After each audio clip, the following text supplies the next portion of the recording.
Rashmat Ali, MPhil Physics, Assistant Professor of Physics, Khwaja Farid, Government Postgraduate College, Ranjhakan.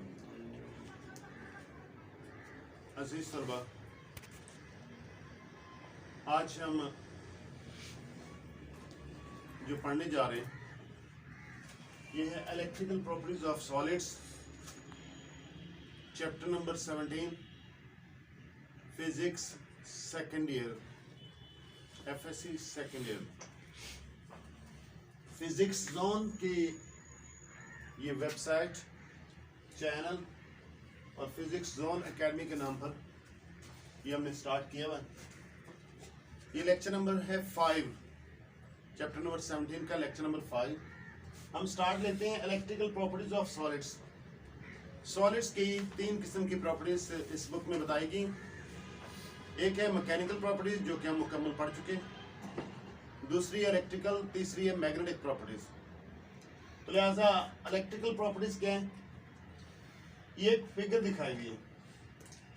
Figure में ये wire, circuit है एक मुकम्मल, battery, एक सोर्स और यहाँ पे एक स्पेस दिखाई गई। इधर ए और बी दो स्पेस के दरमियान जो पॉइंट्स हैं और इसके दरमियान में कनेक्ट किया हुआ एक वोल्ट मीटर और इधर सीरीज में एक एमीटर।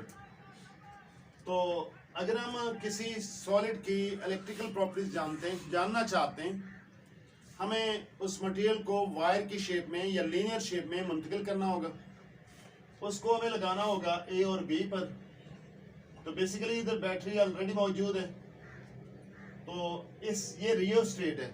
रियोस्टेट से मुराद है एक ऐसा डिवाइस जिससे हम रेजिस्टेंस को बदल सकें। अगर इसके हम रेजिस्टेंस बदलते जाएं तो यहाँ पे जो करंट फ्लो करेगा इस वायर में से वायरमीटर से नोट करें और पोटेंशियल डिफरेंस जो अप्लाइड होगा उसको वोल्टमीटर से नोट करें। तो हमें उसका बहुत सारी प्रॉपर्टीज का अंदाजा हो सकता है। मसलन सबसे पहली प्रॉपर्टी ये है कि उसकी रेजिस्टेंस कितनी, नेक्स्ट उसकी रेजिस्टिविटी क्या है, नेक्स्ट उसकी कंडक्टिविटी क्या है, फिर इस तरह सुपर कंडक्टिविटी और बहुत सारी प्रॉपर्टीज हम देख सकते हैं। ये भी हम देख सकते हैं कि कौन सा मटेरियल इलेक्ट्रिकल बिहेवियर शो करता है और कौन सा मटेरियल इलेक्ट्रिकल बिहेवियर से गुरेज करता है। The properties of solids that respond to external electric field applied on the solids. ये इस बैटरी के जरिए हम इलेक्ट्रिक फील्ड अप्लाई कर रहे हैं। जो पॉजिटिव ए साइड है, पॉजिटिव से कनेक्टेड ये समझ लें पॉजिटिव टर्मिनल, ये नेगेटिव टर्मिनल और इलेक्ट्रिक फील्ड जो होगी बुनियादी तौर पे इसकी डायरेक्शन होगी पॉजिटिव टू नेगेटिव। तो इलेक्ट्रिक फील्ड अप्लाई करते हैं तो मटेरियल अगर उसमें इलेक्ट्रिकल बिहेवियर है, इलेक्ट्रिकल प्रॉपर्टीज हैं, तो इन मीटर से हमें इसका अंदाजा हो जाएगा। सपोज कर लें अगर हम ये वायर यहाँ पे लगा देते हैं, ये वोल्ट मीटर में बिहेवियर शो कर रहा है, डिफ्लेक्शन शो कर रहा है, तो इसका मतलब क्या होगा कि यहाँ पे पोटेंशियल डिफरेंस अप्लाई किया गया। लेकिन अगर एमीटर शो नहीं कर रहा तो इसका मतलब इसमें करंट पास ही नहीं हो रहा। अगर करंट पास नहीं हो रहा तो मीन्स ये हो जाएगा इंसुलेटर। लेकिन अगर ये भी रीडिंग शो करे, ये भी रीडिंग शो करे, तो इसका मतलब ये होगा पोटेंशियल डिफरेंस भी अप्लाइड है और इसके साथ इसमें करंट भी फ्लो कर रहा है। अब अमाउंट ऑफ करंट जो है, करंट कितना है मुख्तलिफ मटेरियल और उनका साइज, लेंथ, एरिया एक जैसा रख लें तो हमें उसका अंदाजा हो जाएगा उसकी रेजिस्टेंस कितनी करंट के अमाउंट से। लेकिन फर्दर हम बकिया प्रॉपर्टीज हम स्टडी कर सकते हैं। तो कंडक्टिविटी, रेजिस्टिविटी, सुपर कंडक्टिविटी, ये इसकी इलेक्ट्रिकल प्रॉपर्टीज का जिक्र किया गया। तो कोई भी सॉलिड हम इस पर रख दें वायर की शक्ल में, ए और बी के दरमियान में रेजिस्टेंस जो रियोस्टेट से वेरी करते जाएं तो हमें मुख्तलिफ प्रॉपर्टीज का अंदाजा हो सकता है। इसी प्रैक्टिकल एक्टिविटी की बुनियाद पर मुख्तलिफ मटेरियल की हमने देखें कि उनकी मुख्तलिफ कैटेगरीज बनते हैं। इन जनरल हम उसकी 3 कैटेगरीज बनाते हैं। तो on the basis of electrical properties solids can be divided into following types. वो फॉलोइंग टाइप्स कौन सी हैं? वो हैं good conductor, number 1, insulator, number 2, semi conductors, और इस तरह एक सुपर कंडक्टर का भी जो इन प्रॉपर्टी से हट के उनका तरीक़ेकार कुछ मुख्तलिफ है। तो वो नेक्स्ट आर्टिकल में हम एज ए सुपर कंडक्टर का आर्टिकल अलग से पढ़ेंगे। सबसे पहले गुड कंडक्टर्स को तो बुनियादी तौर पे तो मटेरियल दो किस्म के हैं, एक कंडक्टर्स होते हैं, एक इंसुलेटर्स होते हैं। कंडक्टर्स वो जिनमें इलेक्ट्रिकल एमीटर जो है ना वो रीडिंग शो करे, वो कंडक्टर्स हैं, और जिनमें ये रीडिंग शो ना करे वो इंसुलेटर्स हैं। लेकिन फर्दर बहुत वैरायटी है, डाइवर्सिटी ऑफ सब्सटेंसेस है, तो इसलिए हम सिंपली कंडक्टर और इंसुलेटर पे इन्हिसार नहीं करेंगे फर्दर, बल्कि उसको डिवाइड कर लेंगे सहूलत की खातिर। तो गुड कंडक्टर्स क्या हैं, ये रेजिस्टिविटी की बुनियाद पर इनको डिवाइड किया गया, जिनकी रेजिस्टिविटी 10⁷ पर ओम पर मीटर हो। इस रेंज में अगर रेजिस्टिविटी है तो वो गुड कंडक्टर्स कहलाएंगे। तमाम किस्म के मेटल्स, जितने भी मेटल हो सकते हैं वो गुड कंडक्टर में शामिल होते हैं। और दूसरा इंसुलेटर, जिनकी रेजिस्टिविटी की रेंज 10⁻⁹ और 10⁻20 तक हो ओम पर मीटर में, वो इंसुलेटर्स कहलाएंगे। कंडक्टिविटी का हम कह लें, ये चैप्टर नंबर 13 में इसका कंसेप्ट है, reciprocal of resistivity is called conductivity. अगर किसी की कंडक्टिविटी रेजिस्टिविटी ज्यादा लग रही है तो उसकी कंडक्टिविटी कम हो जाएगी, या रेजिस्टिविटी कम हो तो कंडक्टिविटी ज्यादा हो जाएगी। ये लोग इसमें अगर इसको रेसिप्रोकल में ले लेंगे तो यकीनन ये रेजिस्टिविटी बहुत ज्यादा हो जाएगी और इसकी कंडक्टिविटी उस लिहाज से। तो अगर सपोज कर लें, इसके एग्जांपल है वुड, डायमंड, और भी है, क्लॉथ है, प्लास्टिक है, फोम है, एयर भी कंडक्टर में शामिल है। तो लिहाजा बाकी एग्जांपल भी फर्दर डिटेल में। नेक्स्ट है सेमी। सेमी का मतलब होता है हाफ। तो जिनकी प्रॉपर्टीज इंसुलेटर और गुड कनेक्टर के दरमियान में लाई करती हो तो उनको हम सेमी कहते हैं, सेमी कंडक्टर्स कहते हैं। तो इनकी रेजिस्टिविटी की फॉर्म में 10⁻⁷ से लेकर 10⁻⁷। यहाँ पे भी ये पावर माइनस में होनी चाहिए, तो उलट करने से कंडक्टिविटी उसकी बढ़ जाएगी। तो सिलिकॉन और जर्मेनियम, ये दो एग्जाम्पल कोट करते हैं सेमीकंडक्टर की। इसके अलावा कुछ मिक्सचर बनाए गए, वो भी सेमीकंडक्टर में शामिल होते हैं। जब हम ये आर्टिकल पढ़ेंगे तो उसमें इसकी डिटेल आ जाएगी। इलेक्ट्रिकल प्रॉपर्टीज की हम एक्सप्लेन करना चाहें तो किस बुनियाद पर उसकी इलेक्ट्रिकल प्रॉपर्टीज को, क्यों कुछ मटेरियल कंडक्ट करते हैं और कुछ कंडक्ट नहीं करते हैं। तो साइंटिस्ट ने मुख्तलिफ मॉडल्स ट्राई किए, बनाए, चेक करना चाहा आया कि उन सॉलिड्स के अंदर क्या चीज़ें जो एक्सटर्नल इलेक्ट्रिक फील्ड को रिस्पांस शो कर रही हैं। तो यहाँ पे दो ही मॉडल सिंपली शो किए गए। तो एक मॉडल जो ना फ्री इलेक्ट्रॉन मॉडल है, इसको हम कहते हैं कन्वेंशनल मॉडल। कन्वेंशनल का मतलब है रिवायती, पुराना, ओल्ड। किसी ज़माने में इब्तदाई दौर में जब ये मॉडल बनाया गया उस वक्त जो इस्तेमाल किया गया उसको अब हम कन्वेंशनल कहते हैं। पहले तो वो मॉडल ही था, अब नया मॉडल आ गया, उससे बेहतर मॉडल आ गया, इसलिए इसको नाम दिया गया कन्वेंशनल मॉडल। तो ये बेस्ड है बोहर थ्योरी पर। तो इस थ्योरी के मुताबिक, इस मॉडल के मुताबिक क्या है कि जिन सब्सटेंसेस के अंदर फ्री इलेक्ट्रॉन्स अवेलेबल हैं वो कंडक्टर्स हैं।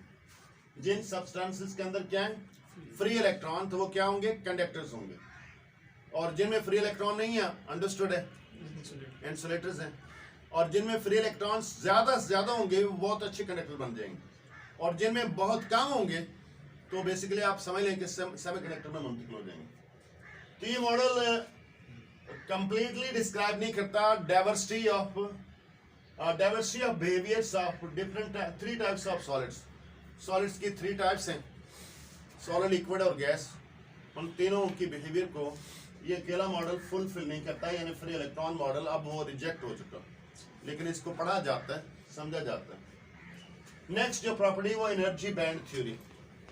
यहाँ पे ये थ्योरी जो है ना, इसका बेसिस है wave mechanical model. Wave mechanical model, wave mechanical model का डिटेल जो आपको चैप्टर नंबर 18 में मिल जाएगी। इलेक्ट्रॉन एक पार्टिकल है, ये तो हम जानते हैं, और ये जब मूव करता है तो वेव की तरह बिहेव करता है। तो इसको वेव मैकेनिकली ट्रीट किया गया, यानी मैकेनिकल वेव की शक्ल में। तो ये बहुत सारे प्रॉब्लम रिजॉल्व करता है, लेकिन इसमें भी कुछ ड्रॉबैक्स हैं, लेकिन हम इसको उस ड्रॉबैक की तरफ नहीं बल्कि इसके जो इसके यूजफुल पॉइंट्स हैं वो हम उसका जिक्र करते हैं। तो लिहाजा चलते हैं energy band. Energy band theory, हम इससे पहले कि बैंड की डेफिनेशन बताएं तो हम जिक्र करना चाहते हैं एनर्जी बैंड है क्या। We all know all the matter consisted of atoms and an isolated atom, कोई अलग थलग अगर एटम हो तो मुश्तमिल है मुख्तलिफ ऑर्बिट पे, और उन ऑर्बिट में इलेक्ट्रॉन रिवॉल्व कर रहे हैं। वो इलेक्ट्रॉन बाउंड हैं न्यूक्लियस के गिर्द रिवॉल्व करते हुए, और जहाँ पे वो रिवॉल्व कर रहे हैं ऑर्बिटल्स का जिक्र किया, सर्टेन एनर्जी लेवल्स हैं, एनर्जी ऑर्बिटल्स हैं, शेल्स हैं। तो वो शेल्स हम 3 कैटेगरीज करते हैं इन जनरल। एक शेल्स वो होंगे जो मुकम्मल तौर पे फिल्ड होंगे, उनकी लेवल न्यूक्लियस से बाहर तक सर्कुलर फॉर्म में अगर हम देखें तो न्यूक्लियस से बाहर चलते जाएं, कुछ शेल्स कंप्लीटली फिल्ड होंगे। मसलन हाइड्रोजन आइटम है, उसमें एक ही इलेक्ट्रॉन है तो पहले ऑर्बिट पहले शेल में।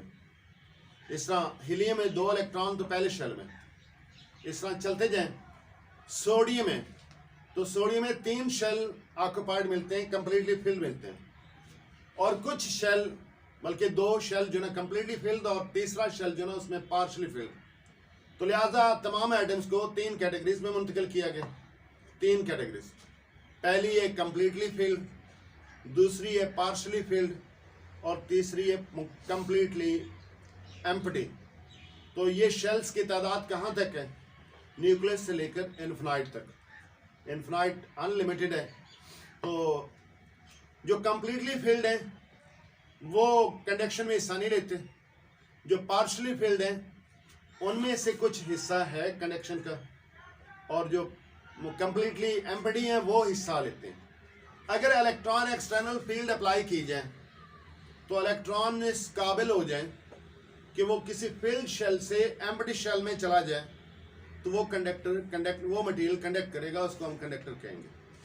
अगर एक्सटर्नल फील्ड अप्लाई करने पर किसी में भी कोई इलेक्ट्रॉन एम्प्टी शेल्स में ना पहुंच सके तो वो कंडक्टर नहीं होगा बल्कि इंसुलेटर होगा। तो लिहाजा according to energy band theory, all atoms of matter consist of energy bands या shells. These are completely filled bands, partially filled bands, and completely empty bands. When external field is applied to the electron jump from the low energy to high energy bands. In some atoms, if electrons jump to completely empty bands, the substance becomes conductor.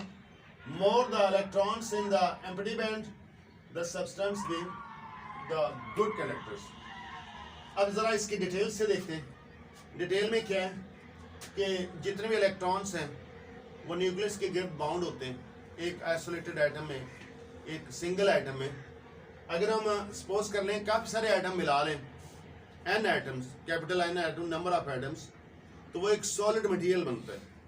तो solid material में जो हम कह रहे हैं कि shells हैं, energy levels हैं, वो each energy level splits into सब लेवल्स, जिसको हम स्टेट्स कहते हैं। हर लेवल जो ना छोटी छोटी लेवल में मुंतकिल हो जाएगा ज्वाइन करने से, जिसको हम क्या कहेंगे? States. These energy states are discrete, ये मुनफरिद हैं।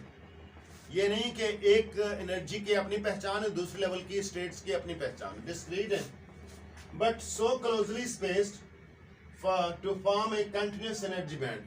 इतना करीब करीब है तो बज़ाहिर वो ऐसा लगता है कि जैसे एक पट्टी है, बैंड है, एनर्जी बैंड है, कंटिन्यूस एनर्जी बैंड।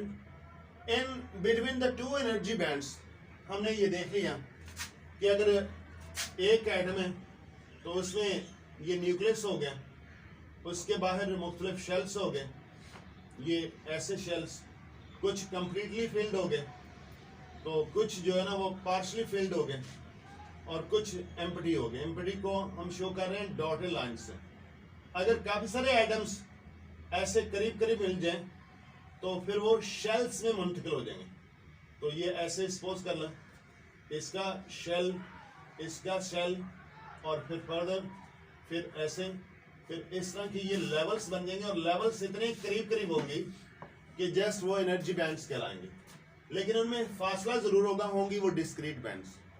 तो अगर हम सपोज कर लें इस तरह की लेवल है, फिर यहाँ पे एनर्जी लेवल है, दो एनर्जी लेवल में, ये जिनको हमने शेल्स कहा हुआ था, दो एनर्जी लेवल्स के दरमियान में भी कुछ स्टेट्स होंगी, ये फील्ड स्टेट्स होंगी। तो इनके दरमियान में ऐसी जगह होगी जहां पे इलेक्ट्रॉन ऑक्यूपाई नहीं कर सकते, ठहर नहीं सकते। तो इन रीजन्स को, दरमियान वाले जो रीजन्स हैं, इनको फॉरबिडन एनर्जी बैंड्स कहलाएंगे, फॉरबिडन एनर्जी स्टेट्स कहलाएंगे। यहाँ पे भी स्टेट्स अवेलेबल है, लेकिन इलेक्ट्रॉन यहाँ पे ठहर नहीं पाएगा, तो उनकी एनर्जी है, तो एनर्जी बैंड्स कहलाते हैं। लेक्चर कंटिन्यूड है अभी एनर्जी बैंड का। नेक्स्ट हिस्से में इसका हम एनर्जी बैंड को देखें। अल्लाह हाफिज।